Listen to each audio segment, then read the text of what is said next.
Ladies and gentlemen, good day, and welcome to the Natco Pharma's Q3 and FY26 earnings conference call, hosted by Batlivala and Karani Securities India Private Limited. As a reminder, all participant lines will be in the listen-only mode, and there will be an opportunity for you to ask questions after the presentation concludes. Should you need assistance during this conference call, please signal an operator by pressing star then zero on your touchtone phone. Please note that this conference is being recorded. I now hand the conference over to Mr. Hrishikesh Patole from Batlivala and Karani Securities. Thank you, and over to you, sir. Hello. Thank you. Good afternoon, everyone. On behalf of B&K Securities, I welcome you all to the Q3 FY26 earnings conference call of Natco Pharma. Hope everyone is in good health and doing well. On behalf of Natco today, we have with us Mr. Rajeev Nannapaneni, Vice Chairman and CEO, Mr. Rajesh Chebiyam, Executive Vice President, Crop Health Sciences. I now hand over the call to Rajesh for the management's opening remarks, post which we'll open the session for Q&A. Over to you, Rajesh. Thank you, Rishikesh. Good evening and welcome everyone to Natco's conference call discussing our earnings results for the third quarter of FY26, which ended December 31st, 2025. During this call, we may be making certain forward-looking statements which are not necessarily historical facts, and anything said on this call which reflects our outlook for the future must be reviewed in conjunction with the risks that the company faces. We undertake no obligations to update these forward-looking statements. I'd like to state that the material of the call, except for participant questions, the property of Natco, and cannot be recorded or rebroadcast without Natco's expressed written permission.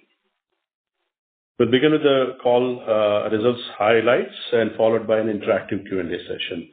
We have updated the financials and press release earlier today. These are also available on our website. Natco recorded consolidated total revenue of 705.4 crores for the quarter ended on 31st December 2025, as against 651.1 crores as of 31st December 2024. EBITDA for the quarter was at 216.8 crores with a margin at 30.7%. The net profit for the period on a consolidated basis was 151.3 crores. Revenue from our associated company, Adcock Ingram Holdings South Africa, for the first half of the financial year which ended December 31st, 2025, was at 2464 crores at a profit after tax of 198 crores. For Natco, the profit pickup for the period, which started from 10th November to 31st December 2025 at 35.75%, amounts to 29.65 crores. So after a one-time /period amortization of 18.75 crores, the associated profit reflection in Natco's financials amounts to 10.9 crores.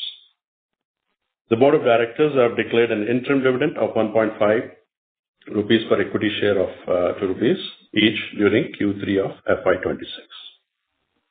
The segmental split have also been shared in the press release. I will not go through the details, but we will take questions and we'll answer from there. Thank you all. Thank you very much. We will now begin the question and answer session. Anyone who wishes to ask a question may press star and one on the touchtone telephone. If you wish to remove yourself from the question queue, you may press star and two.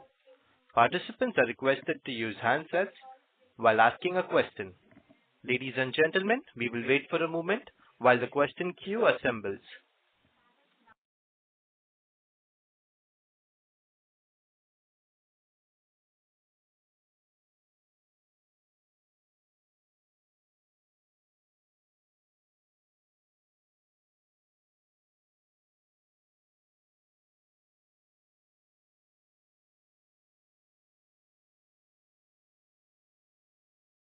Questions of the staff.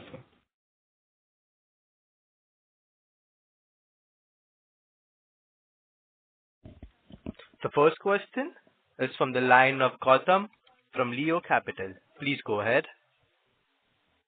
Hi, sir. Good afternoon. I had a question on GLP-1. Do we have any fill and finish capacity? And if so, is this for an Indian market or an emerging market segment? A GLP-1 approval is expected sometime this month. It's pending at DCGI. Capacity right now, we are outsourcing from one source. All right. And regarding emerging markets, which geographies will be launching in, and will we have our own capacity in the future, or just this one source capacity? As of now, we don't have any capacity. So right now, for our tie-up right now is for India, one source we're doing, and then we're not actively pursuing emerging markets. We're actively pursuing only regulated markets. So those, I think, the launch is of a little away. All right. Thank you, sir. Thank you. Next caller, please. Participants who wish to ask a question may press star and one on the touchtone telephone. The next question is from the line of Lav Gupta from Counter Cyclical Investments. Please go ahead. Hello, am I audible? Yeah, please go ahead. Hi, sir, so I was just looking at a statement. We have like about 2,600, 700 cash on our books post the Adcock acquisition. Why don't we consider a share buyback given the current favorable valuations of our share price and reward the shareholders in that form?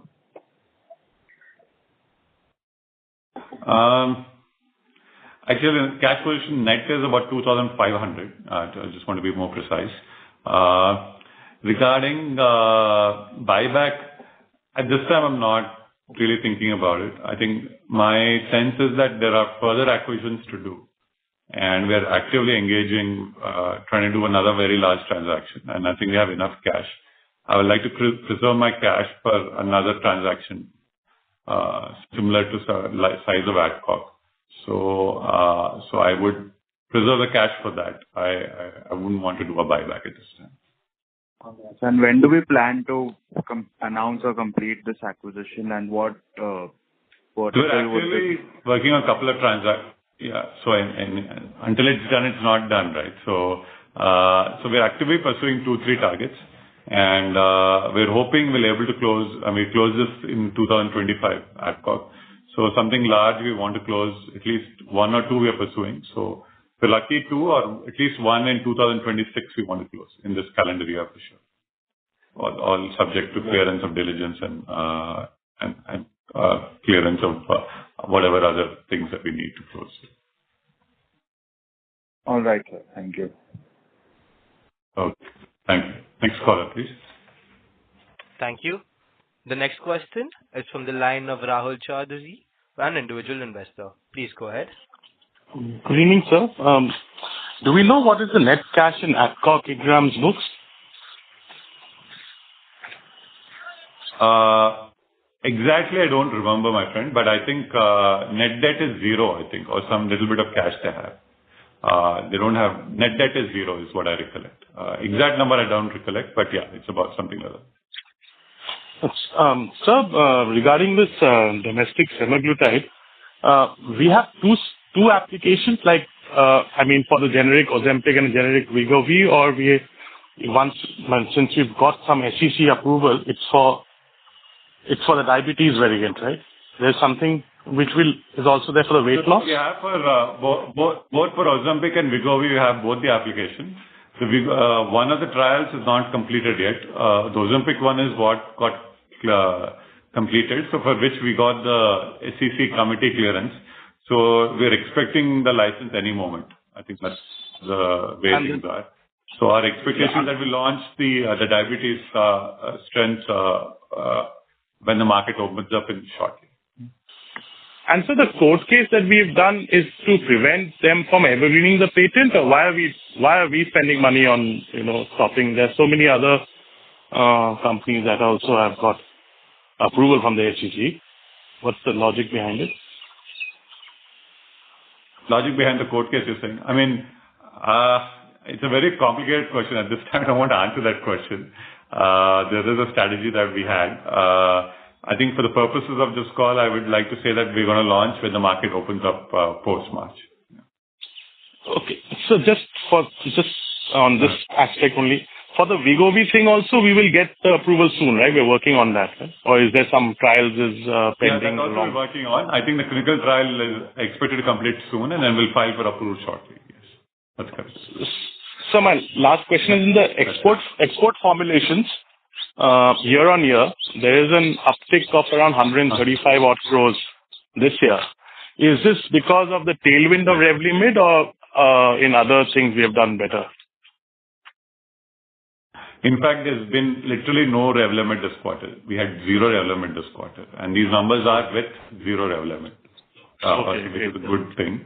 And whatever tailwind that we got is essentially because our subs have done extremely well. Brazil and Canada has done extremely well, and also we have done very well in the Middle East. So our strategy of expanding into emerging markets has paid dividends. And you will see the benefit of that, I think, in the coming quarters. As of now, we're not consolidating for this quarter substantial amount of profit from Adcock, but I think for the coming quarters, we'll be consolidating Adcock profits as well. So we'll have a steady, strong base business. And so I think you'll see more steady revenue like we have this quarter. Okay. Thank you very much, sir. That's all. Thank you. The next question is from the line of Candice Pereira from Dolat Capital. Please go ahead. Yeah, thank you for taking my question. So with regards to the Adcock Ingram acquisition, will there be an annual amortization amount, or this was just a one-time amortization that we'll be taking? This is a one-time amortization. But we will also have, this is how we're going to account for Adcock profit. So whatever Adcock profit is there, 35.75% of that will be consolidated into Natco's books.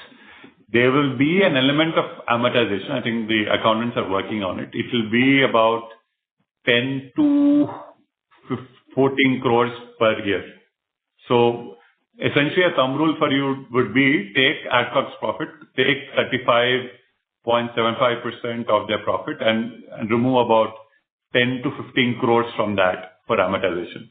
I mean, any one-times happen that I can't project for you, but I think that will be the quarterly amortization. That it will be split over a quarter. So I think maybe about 3 crores a quarter is what our expectation is. But I think the accountants are working on finalizing number, but roughly about that is what my expectation is. So back of our hand, I mean, if you assume that this is a steady state number and they're able to repeat the numbers, we'll be adding about 35 to 40 crores of PAT to our balance sheet every quarter from Adcock. Okay, that is helpful. And sir, is there any timeline for the Crop Health Sciences demerger in place for now? I think we have started the process. So I think roughly we're thinking by October, November, but I don't want to say any definite timelines, but this is our, what should I say, goal to do. But I mean, there's a lot of processes that we have to run, right? So, so I think the process will take whatever time it will take, right? So, but our end goal is that we should be able to do it in the next 8-9 months. But again, we'll keep you updated to give you more accurate timelines. But as of now, that is the expectation. Yeah, and one last question is, you called out that you are looking at 2-3 targets for acquisitions. So they are in any particular segments or like for domestic market or export? We are, I think we're actively looking. I don't want to answer the question directly, but our focus has been looking at emerging markets and looking at brand business, established brand business. I think that's what we're looking at. This is where we see value in our portfolio. So this is what we're looking at this time. Okay. Thank you, sir. Okay. Thank you. Thank you. Next caller, please. Participants who wish to ask a question may press star and 1 on the touchtone telephone. The next question is from the line of Gautam from Leo Capital. Please go ahead. Hi, sir. Thank you for taking my question again. Sir, you mentioned that for India, we are outsourcing via one source. What capacity are we outsourcing from one source? For is it just fill and finish or the whole product? And what capacity would be, like how many units per set? It's a fill finish, so you give all the raw materials and they'll convert and give it to you. What capacity am I reserving, you're saying? We're only launching for India, right? So India is actually a very tricky market. I'm positive about the semaglutide launch, but I think it'll be extremely competitive. I think my expectation is that there are going to be a lot of generics. Each guy, we are launching our own brand, plus also we're giving to 2 other people. So again, all the other guys also, I think they're launching their own brand, and there's also some out-licensing business that's happening. So it'll be like a crowded 10-15 generic market. So, and a lot of strategies involved in it. If you ask me, I think the next quarterly call, I'll give you an idea of how the uptake is and what I believe the market will entail and capacity. Because at this time, it's very early, my friend. Because there are a lot of permutation combinations, like, you know that Mounjaro is doing better than semaglutide in the Indian market, but obviously with a lower price, obviously there'll be some uptake. And so I think once we're in the market, we will have, I think for our, when we do the the March annual audited numbers in May, I think I can shed better light. Right now, I'm even actually, we need a little more time to give you a little more clarity and guidance on how things are going to play out. Yeah. Okay. But regarding the capacity reserved with one source, is that shareable? No, my friend, I can't say anything at this time because it's very difficult. I have no idea what the demand is going to be. So once we have a demand clarity and seeing how the market formation plays out, I think I'll give you more color on how I think the things will play out here. Okay? Understood. Thank you. Right? Okay. Thank you so much. Next caller, please. Thank you. The next question is from the line of Mr. Rishikesh Patole from B&K Securities. Please go ahead. Hi, I'm audible? Yeah, Rishikesh, please go ahead. Yes. Quickly, our other expenses have declined sequentially as YOY. Okay. We had earlier highlighted in previous calls that in the post-Revlimid area, we will be probably curtailing some cost and R&D if at all. So, I mean, what's the major chunk that has gone away? And will this be like the likelier trend going forward quarterly on a quarterly basis? I think, a lot of the R&D budget in terms of allocation and all was done in the September quarter. A lot of projects, because we knew that there'll be a decline in Revlimid. So a lot of the allocations were done for the next 12 months in September. So I think that kind of a lot of the R&D for the next few months is covered already for most part. Obviously, there'll be some incidental expenditure.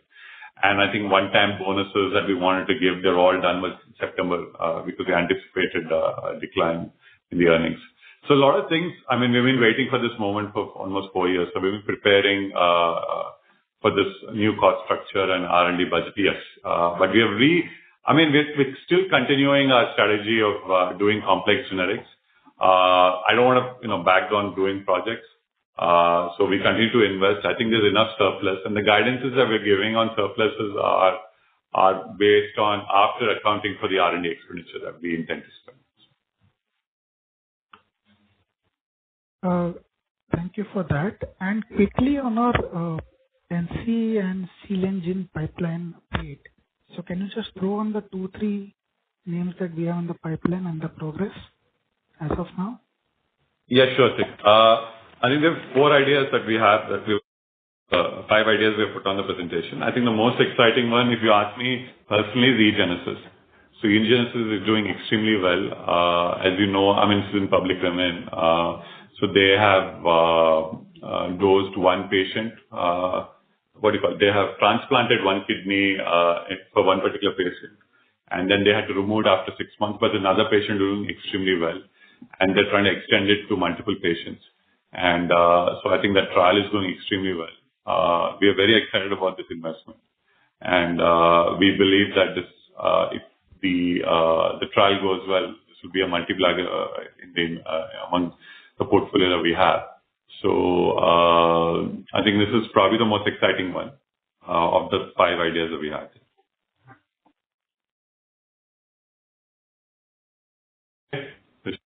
Thank you. Yeah, thanks for the update.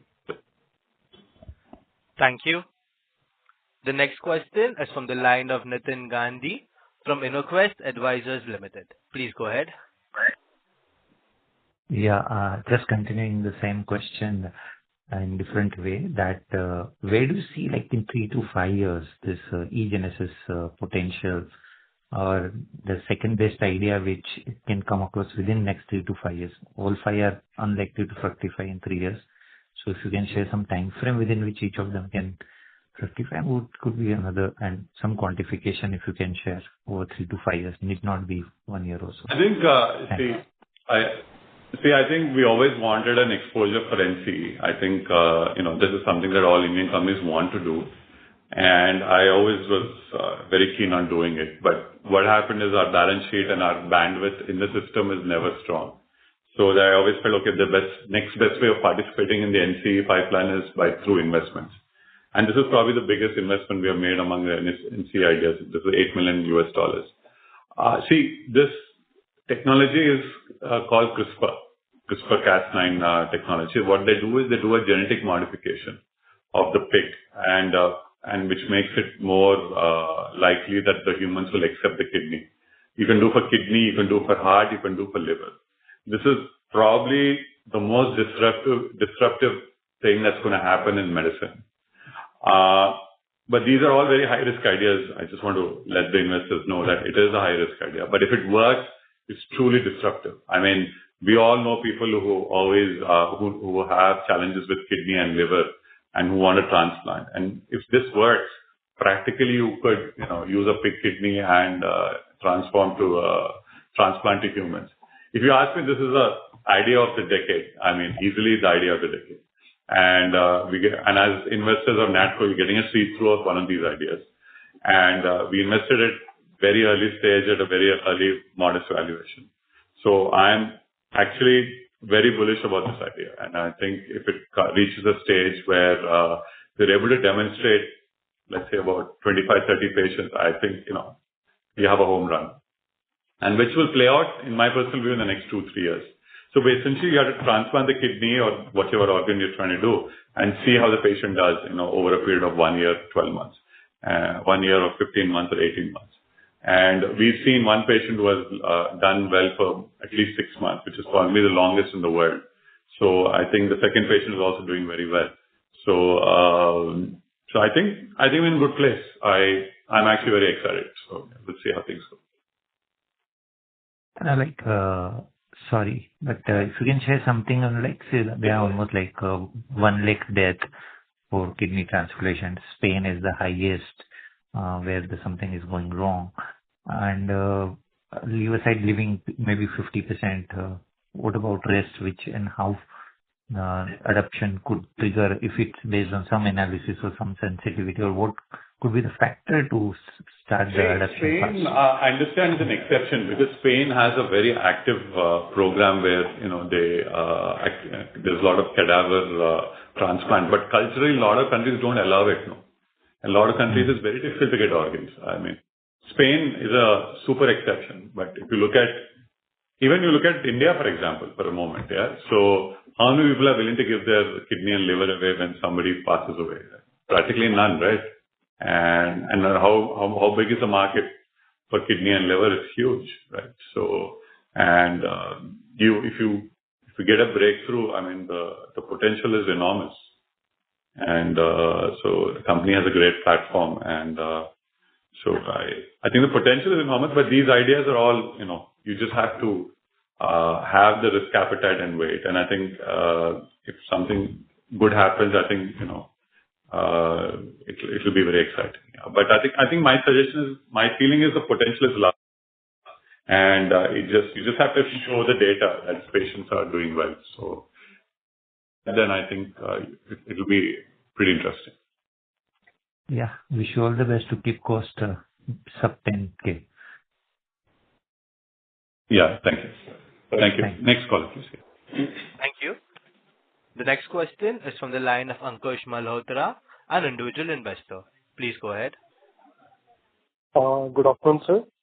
The recent exchange filing, there was a update regarding the approvals for this Adafetnib from US. So what is the significance of this approval for this molecule from the business perspective? The litigation is still ongoing, so it's a Para 4, and it's a $60 million product, so it's not a very large product. We just announced it because we are the first generic which got approved, I think. That was significant. Just on the timeline perspective, sir, when we can see this product launch, any tentative idea? No, it's too preliminary at this time. The Para 4 litigation is still ongoing. I think it's very premature to talk about the launches. I think our investor presentation has a list of all the Para 4s that we have. So I think at this time, it's very difficult to judge the timelines, but we do have multiple launches over a period of time. So I think if you look at our pipeline, we have things going from starting from 2026 till 2035. So I can't name which molecule when, and some of them we have settlements, and some of them we are still litigating. But I think all these launches will play out in the next 8 to 9 years. So I think that's where the excitement is. And I think some of them are, sole FTFs, and some of them are, shared FTFs. So even if some of them come through, I think we're looking at a very, very interesting situation. Okay, sir. Thank you. Thank you.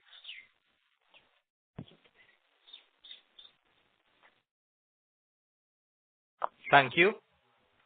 The next question is from the line of Rahul Chaudhary, an individual investor. Please go ahead. Sir, I have a marketing suggestion on a lighter note.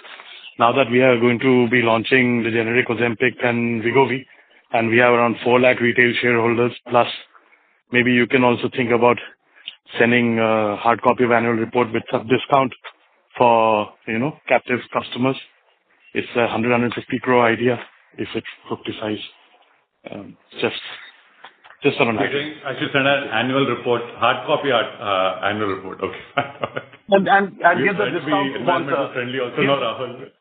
Discount coupon for Ozempic and Wegovy because because the mass market produce. I understand. It's 20,000 rupees. No, we will sell it at such a discount that you will be happy. Not only for shareholders, for everyone, for the whole Raja community. Okay, sir. Certainly. Okay, thanks. Good marketing idea, Rahul. Thank you. Caller, please. Thank you. The next question is from the line of Mihir Desai from Desai Investments. Please go ahead. Thank you. Thank you for the opportunity, sir.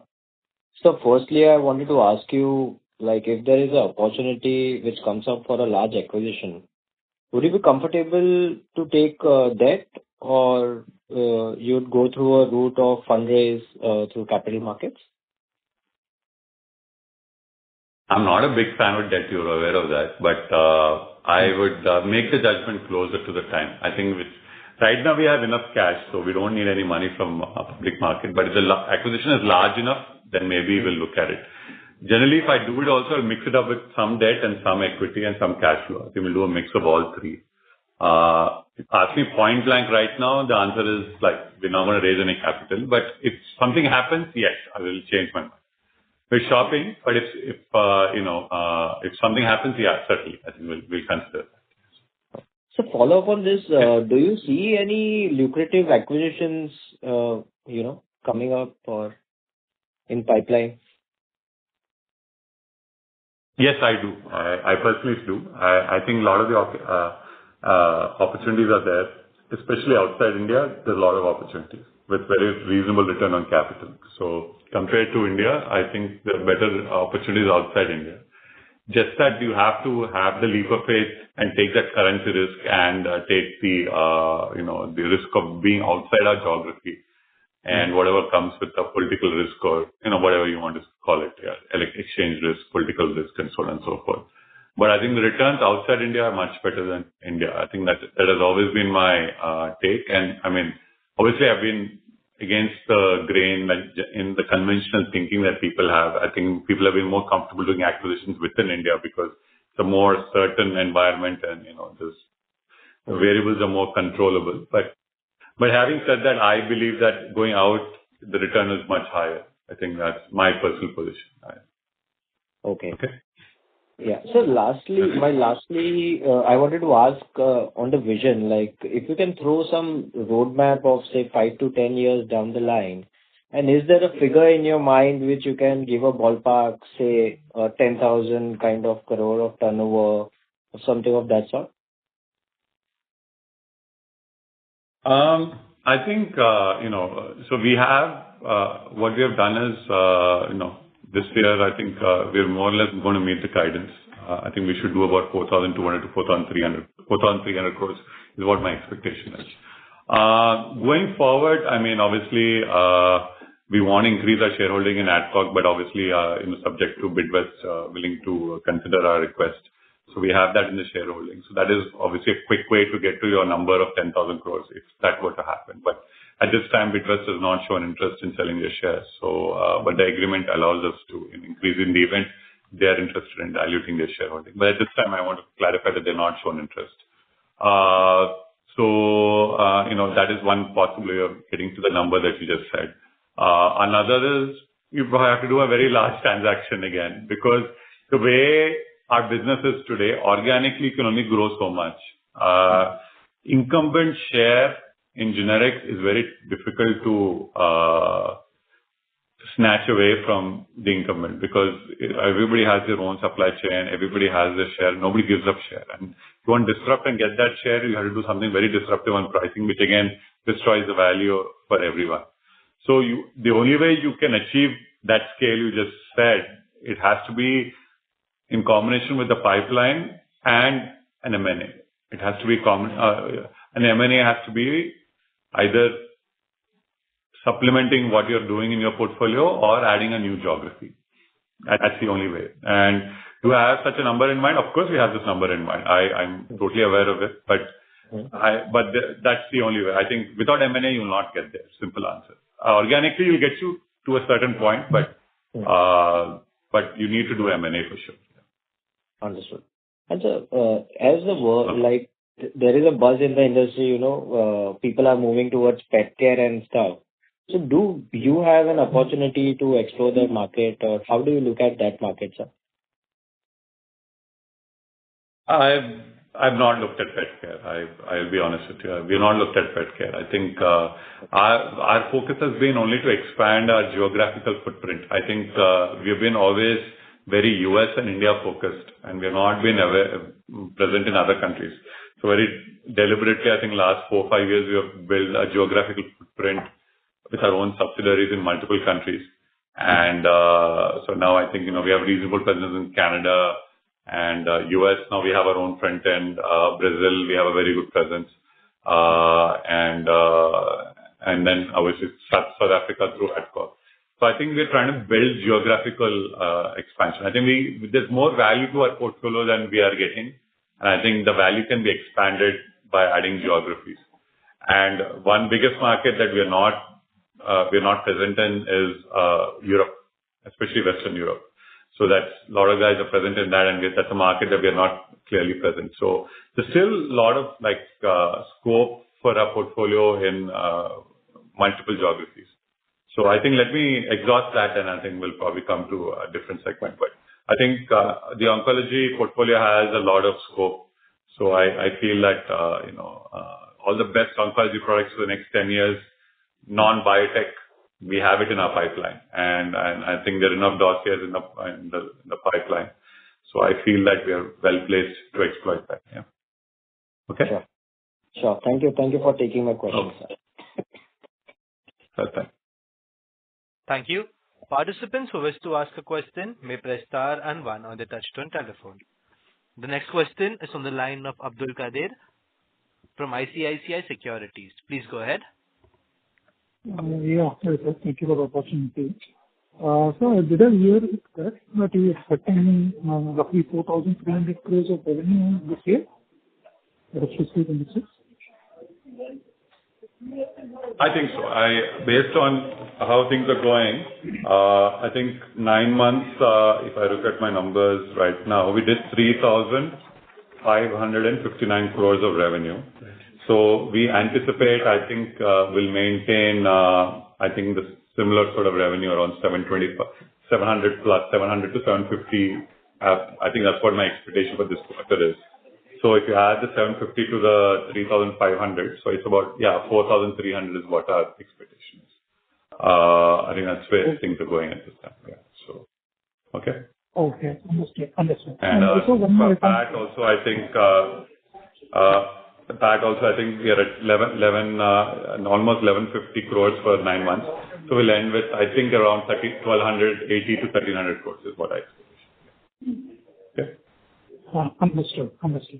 And also, on the India front, so I think this quarter we had a decent growth in that particular segment. So what is driving the uptick in revenues in India, if you could highlight? I think India will be primarily driven by semaglutide. I think if I understood you correctly, your voice was not so clear, but your question is, what will drive India revenue the next 12 months? Is that the question, if I may paraphrase that? Yes, sir. Abdul? On the India, yes. Okay. So, yes, sir. Yeah. So, I think, from what I understood from your question, I think what's going to drive India revenue, I mean, we have our oncology pipeline that we're launching, but obviously not large ones. The biggest one will be semaglutide. I think because our business is small, our domestic business is not very large. I think it's we're doing annualized around 450, 460 crores. So I think any bump on semaglutide will more than help us grow around 20%. So I think our internal target is that our domestic business should grow more than 20% this year because of semaglutide. And the bump is primarily coming because of semaglutide. So a lot of our expectation of domestic growth is coming from semaglutide. Okay. Thank you. Okay. Thank you. Participants who wish to ask a question may press star and 1. The next question is from the line of Marut Saha, an individual investor. Please go ahead. Hello, am I audible? Yes, sir. Yeah, please go ahead. My one single question is, will there be any Revlimid in this quarter, the running quarter? I have not budgeted anything at this time because it's very difficult to judge. So I think we had very little Revlimid the last quarter, practically zero. We had some amount, but nothing significant. We're not budgeted a heavy amount of Revlimid this quarter because it's very tough to judge how the market is going to be. So I've not budgeted anything. And whatever guidance we're given for PAT this quarter, which is around 150 crores, it doesn't assume much from Revlimid. Okay, sir. Thank you.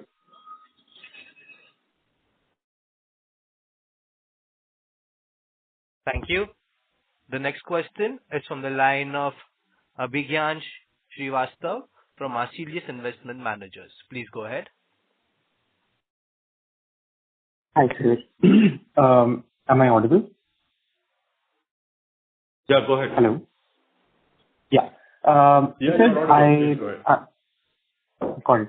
I just wanted to learn about the launch timelines, particularly for olaparib. Do we have any information on that?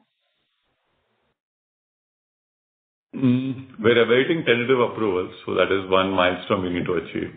The second milestone is we are still litigating the product, so we don't have any timelines at this time. So at this time, I can't answer that question. But I think we'll have clarity in the next few months. But as of now, no, I don't have any time. Got it. Okay. That's all. Thank you. Participants who wish to ask a question may press star and 1. The next question is from the line of Dr. Karthik Ban from Bajaj Life. Please go ahead. Thank you very much for the opportunity.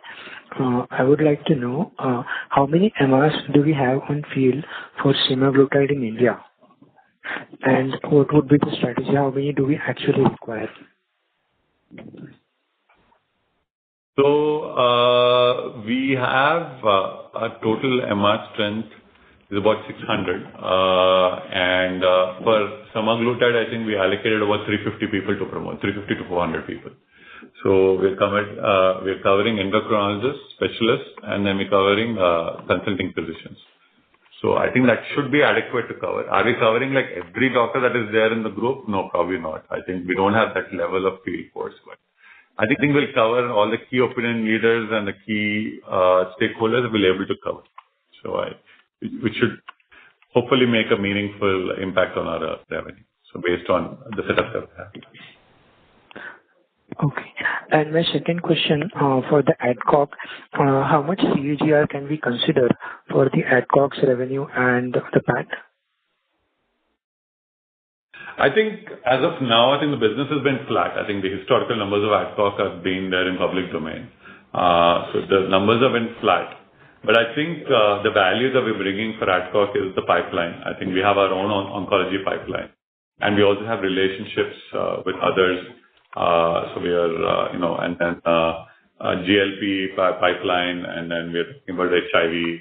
So we're trying to sort of use our relationships and our own pipeline to strengthen Adcock's pipeline and file these products. The benefit of Adcock in terms of growth of earnings, you'll probably see it in the next 18 to 24 months once these registrations start coming. So I think the real value will see in 2 years from now. Right now, we'll be depending on Adcock's base business for earnings. But I think Natco's input and the value of that input you'll probably see 2 years from today. I think that's our expectation. And I think over a period of time, you'll see value. And also a geographical expanse, right? So we're getting that, I think a lot of the, feedback that we get from our shareholders is that our revenue and, our profitability is so very concentrated. And I think we have shown that in the last 4 years, we have done a lot of work to sort of diversify our, profit base. So now we are seeing more diversified profit base and bring more stability in earnings. And in spite of not having any Revlimid, I think you are seeing that the company has delivered pretty reasonable earnings. And I think we're going to build from here. And we have very good launches coming up in the US in the next 12 months. And also we have very good launches in Brazil also coming up the next 12 months. And now with the warning letter lifted from our Puttur facility, we anticipate a lot more approvals coming in and also a lot of launches going to happen. So we see that from this base, I think we should be able to compound comfortably in the next couple of years. Thank you very much. Yes. Brother, thank you. Thank you. The next question is a follow-up question from Abhigyan Srivastav. Please go ahead. Hi, sir. Similar to my question that I asked previously, do you have any idea on when the patent expiry would take place for olaparib or Cars, Pills, Somin? Cartwell, we have a settlement in the US. So the settlement date is bound by confidentiality, so I can't reveal that. But I can tell you that we have exclusivity on the 60 milligram with shared exclusivity, and on one strength we have sole exclusivity. So I think that's a position that we are in. The launch date and all, I can't answer that question, but it'll happen obviously in the next few years. The exact date will come back when we are closer to the market formation. And the other question was olaparib. Olaparib, there are multiple patents going into the next 7-8 years. So we're litigating all of them. It depends on either you have to win in trial or you have to get a settlement date, something in the next few years. At this time, it's very premature to sort of speak about the US launch of olaparib because we don't have clarity yet. But I think over due course, I think we'll have some clarity. Got it. Got it. Okay. Yeah. Okay then. Thank you so much. Thank you. Next caller, please. Thank you. The next question is from the line of Gaurav from Ambit Capital. Please go ahead. Yeah, hi. Thank you. Good evening. Can you call out the R&D spend for this quarter and the 9 months for FY26? Just 1 second, yeah? Let me just have it.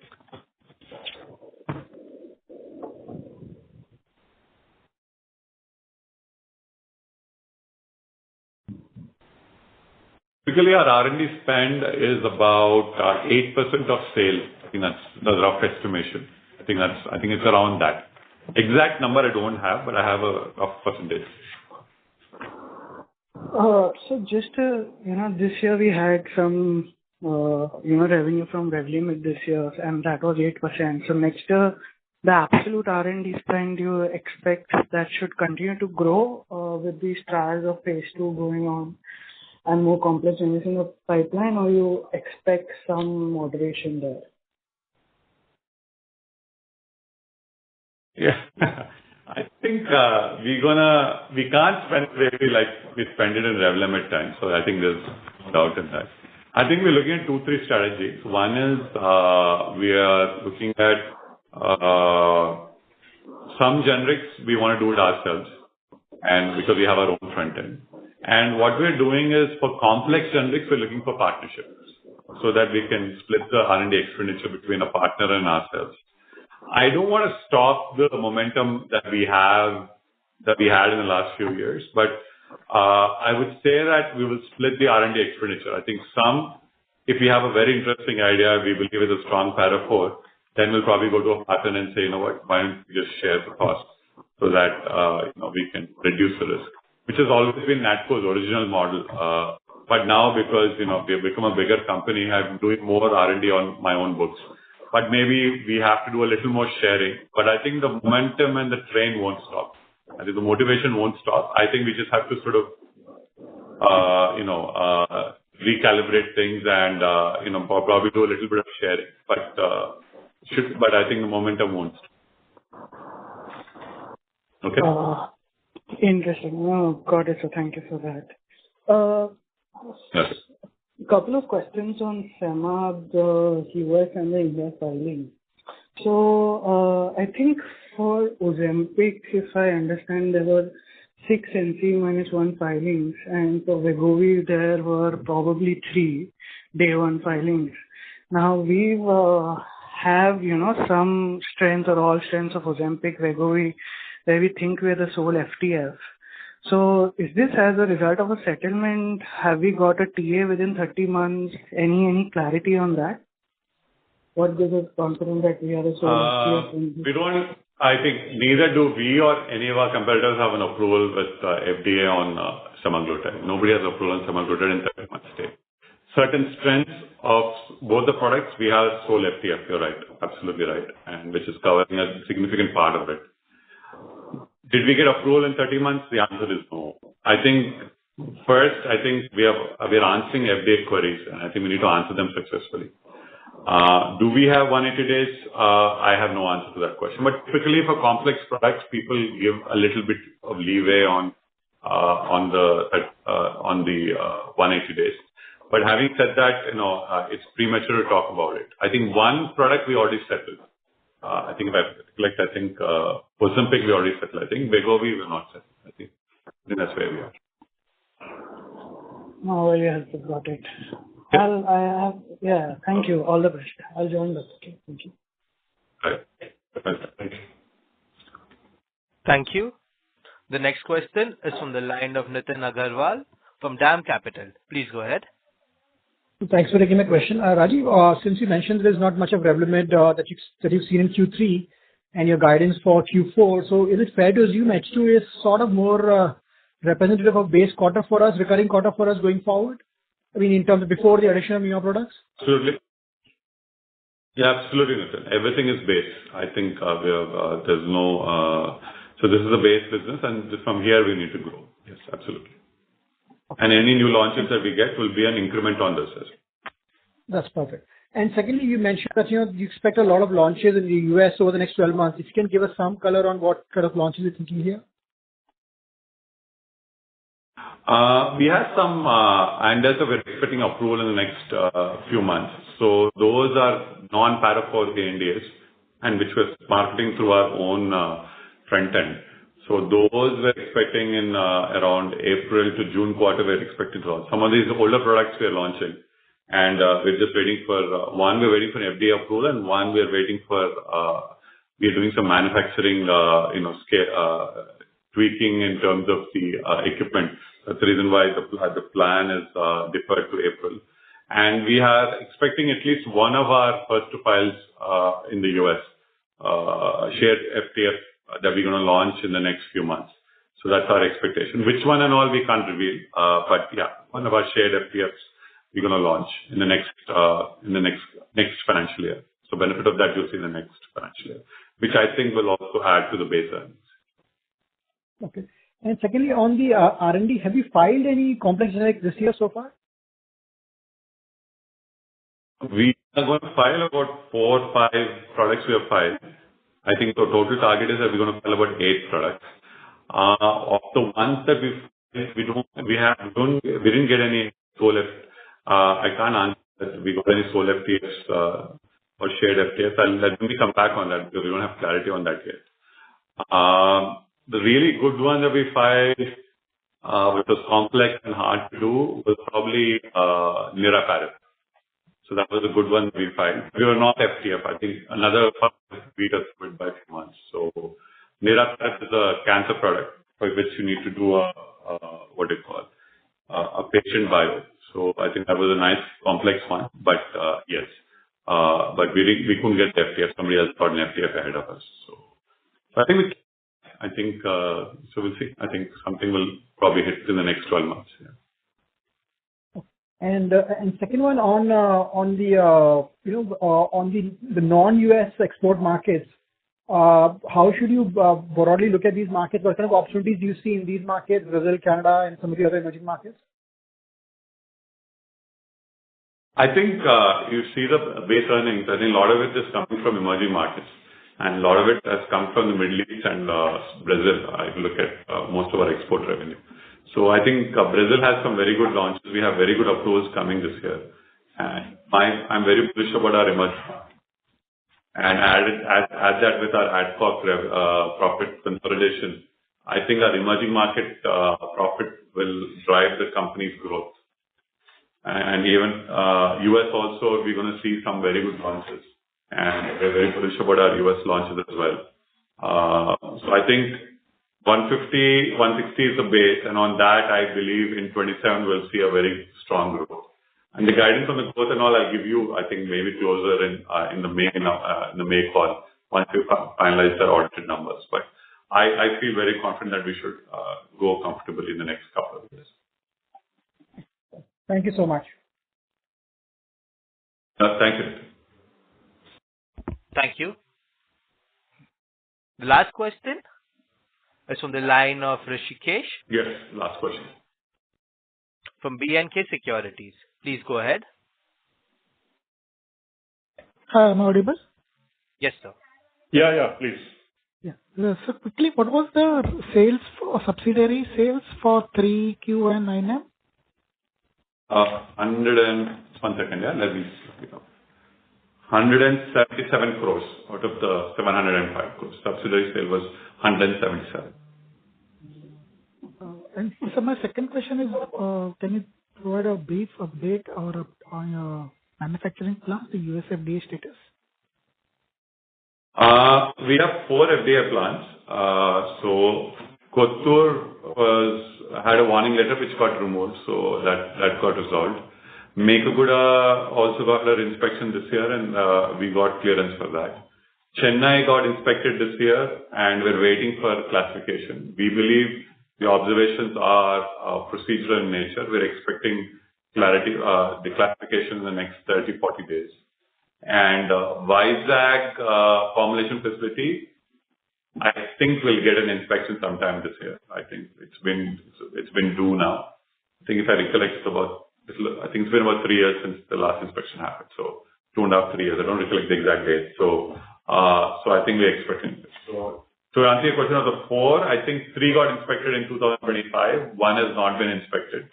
And out of 3 that got inspected, 2 we got clearances and 3rd we're anticipating clearance. Okay? Thank you. Thank you. Last question, please. Yeah? Thank you. Yeah. The last follow-up question is from the line of Gaurav from Ambit Capital. Please go ahead. Yeah, thank you. So, sir, on your M&A, you highlighted which areas you are looking for. As per your M&A framework, what kind of, valuation multiples, are you generally comfortable paying, just to, help us factor in the terms of the size of acquisitions that may be covered? Because Adcock was, relatively on the lower side of a EBITDA multiple. But going forward, would, any, as per your framework, are you able to share, what kind of valuation multiples you're comfortable with? It's tough to judge. You judge an asset based on the, the multiple and the growth potential. So it's very difficult to ascribe a particular multiple. You can't walk into the room and say, I want this particular multiple. And so you have to take it by the case. I mean, I can't answer your question directly. You take it by the case. Depending on the circumstance, the market and the political issues and stability issues, currency risk, I think it is priced in that manner. So we have to keep an open mind and now how are you going to finance it and then take it from there. So I think that's how we have to look at it. Yeah. With this question, I complete a call today. First of all, let me thank everyone for all the good questions that everybody's asked, and that's it. Thank you so much. Yeah. Thank you all. Thank you all. Thank you, members of the management team. Ladies and gentlemen, on behalf of Batlivala and Karani Securities India Private Limited, that concludes this conference. Thank you for joining us. You may now disconnect your lines.